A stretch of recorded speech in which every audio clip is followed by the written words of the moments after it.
Hello friends, यह 67वीं BPSC की प्रारंभिक परीक्षा के लिए आज हमारा 54वां टेस्ट सीरीज है 54। इसमें बिहार विशेष से 10 प्रश्न हैं, बिहार का करंट अफेयर से 5 क्वेश्चन हैं और संविधान से 10 प्रश्न हैं। टोटल 25 प्रश्न दिए गए हैं। बहुत ही महत्वपूर्ण प्रश्न है ये, इसकी आने की बहुत ज़्यादा संभावना है। आप लोग इसको पूरा अंत तक सही से करिए। देखते हैं हम लोग आज का टेस्ट। भारत छोड़ो आंदोलन के दौरान 9 अगस्त को गिरफ्तार डॉक्टर राजेंद्र प्रसाद को किस जेल में रखा गया था? ये जो इसका डेट दिया गया है 9 अगस्त, ये भी आपको पता रहना चाहिए। इसका सही उत्तर हो जाएगा ए, उनको रखा गया था बांकीपुर जेल में। भारत छोड़ो आंदोलन के दौरान किसने सरकारी नीति के विरोध में महाधिवक्ता के पद से त्यागपत्र दे दिया था? महाधिवक्ता के पद से त्यागपत्र किसने दिया था इनमें से? इसका सही उत्तर हो जाएगा बी, बलदेव सहाय। इन्होंने महाधिवक्ता के पद से त्यागपत्र दे दिया था भारत छोड़ो आंदोलन के दौरान। स्वामी सहजानंद के द्वारा कहाँ के किसान आंदोलन का नेतृत्व किया गया था?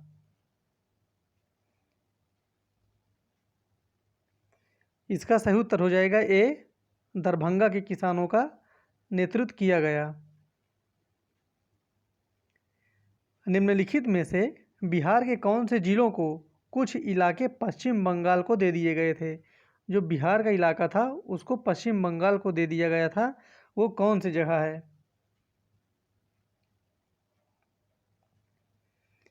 इसका सही उत्तर हो जाएगा सी, पूर्णिया और मानभूम।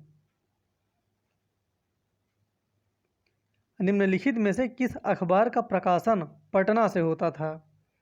इनमें से कौन सा अखबार है जिसका प्रकाशन पटना से हुआ करता था? और इसका सही उत्तर हो जाएगा ए, इंडियन नेशन। इस पत्रिका अखबार का नाम है इंडियन नेशन, जिसका प्रकाशन पटना से होता था।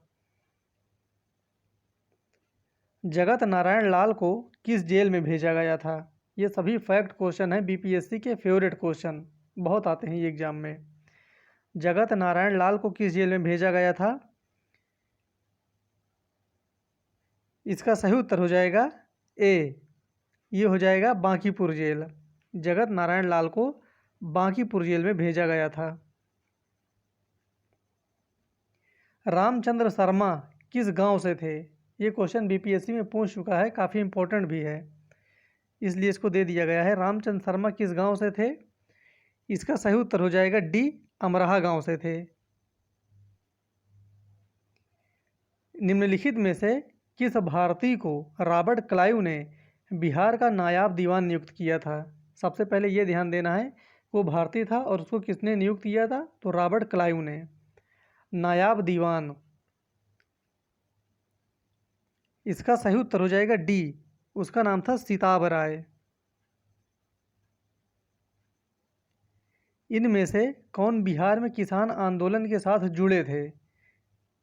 इनमें से कौन सा बिहार के किसान आंदोलन के साथ जुड़ा हुआ था? इसका सही उत्तर हो जाएगा ए, मात्र राजेंद्र प्रसाद थे इन ऑप्शन में से। पुराना बिहार का कितना प्रतिशत जमीन लेकर झारखंड राज्य बना? जो झारखंड राज्य बना था वो बिहार का कितना प्रतिशत जमीन लेकर बना है? काफ़ी इंपॉर्टेंट क्वेश्चन है ये। इसका सही उत्तर हो जाएगा बी, 45.84%। निम्न में से बिहार का पहला पक्षी उत्सव किस जिले में मनाया गया था? ये बिहार का पहला पक्षी उत्सव है, किस जिले में मनाया गया था? इसका सही उत्तर हो जाएगा ए, ये हो जाएगा भागलपुर। जहाँ पर पहला पक्षी उत्सव मनाया गया था वो है भागलपुर। बिहार के किस जिले में भारत का सबसे अत्याधुनिक जंगल सफारी बनाने की अनुशंसा की गई है? ये भारत का सबसे अत्याधुनिक रहेगा जंगल सफारी।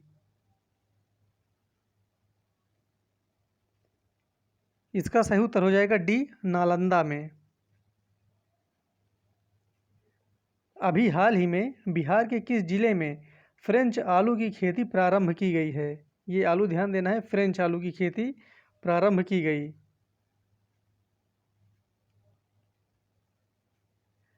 इसका सही उत्तर हो जाएगा सी, पश्चिमी चंपारण में। हाल ही में अंतर्राष्ट्रीय दिव्यांग दिवस के अवसर पर दृष्टिबाधित व्यक्तियों के लिए कौन सा ऐप लॉन्च किया गया है?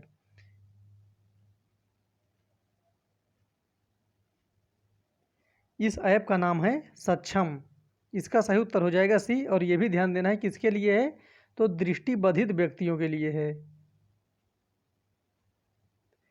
हाल ही में इंटर पास होने वाली बालिकाओं को मिलने वाला 10,000 की आर्थिक सहायता राशि को बढ़ाकर कितना किया गया है? ऐसे प्रश्न बीपीएससी में पिछली बार कई बार ऐसे आए हैं।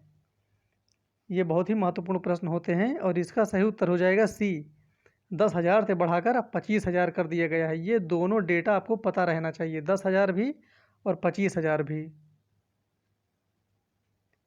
निम्न में से कौन राष्ट्रपति होने से पूर्व भारत के उपराष्ट्रपति पद पर आसीन नहीं रहे?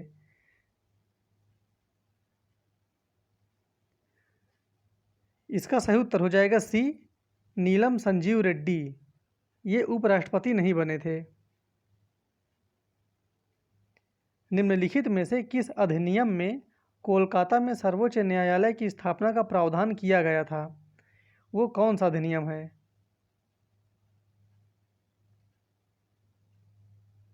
इसका सही उत्तर हो जाएगा ए, वो है रेगुलेटिंग एक्ट 1773 के तहत कलकत्ता में सर्वोच्च न्यायालय की स्थापना की गई थी। इसके बाद मुंबई और मद्रास में। केंद्र में कौन सा अधिनियम द्विसदनीय विधायिका लाया? वो कौन सा ऐसा अधिनियम था?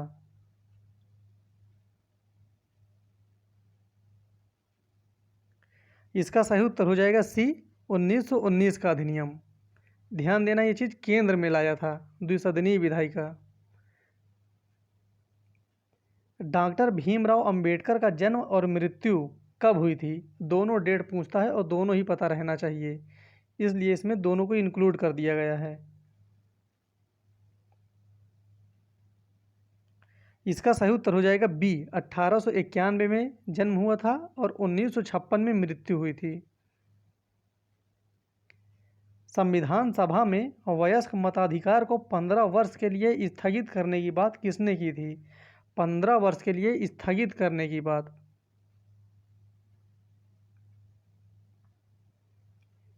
इसका सही उत्तर हो जाएगा सी, मौलाना आज़ाद के द्वारा।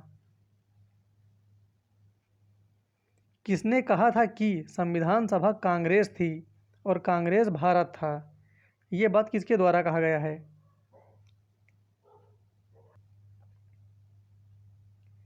ये बात कहा गया है ऑस्टिन के द्वारा। सही उत्तर हो जाएगा ए। भारतीय संविधान में कुल कितनी महिलाएं सदस्य थी? जब भारतीय संविधान बना था तो पहली बार कुल कितनी महिलाएं सदस्य थी? इसका भी सही उत्तर हो जाएगा ए, कुल 15 महिलाएं थी। और वर्तमान में कितनी हैं ये भी पता रहना चाहिए, क्योंकि अब की बार कुछ संख्या बढ़ी है। निम्नलिखित में से संविधान सभा की संघ संविधान समिति का अध्यक्ष कौन था? ये ध्यान देना है, काफ़ी इंपॉर्टेंट क्वेश्चन है। संघ संविधान समिति का अध्यक्ष। इसका सही उत्तर हो जाएगा सी, जवाहरलाल नेहरू। निम्नलिखित में से कौन सी जोड़ी सुमेलित है? जो इनमें से एक सही है वो बताना है।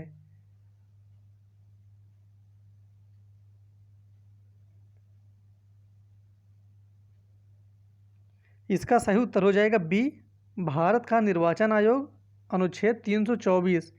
सिर्फ यही सही है, बाकी जितने भी मिलान दिए गए हैं वो सब गलत हैं।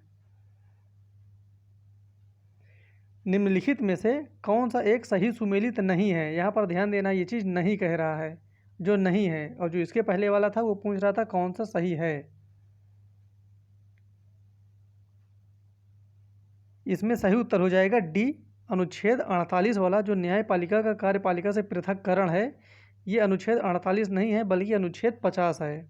इसका सही उत्तर हो जाएगा डी। इस प्रकार से आज हमारे 25 क्वेश्चन कंप्लीट हुए। फिर मिलते हैं अगले वीडियो में, तब तक के लिए धन्यवाद।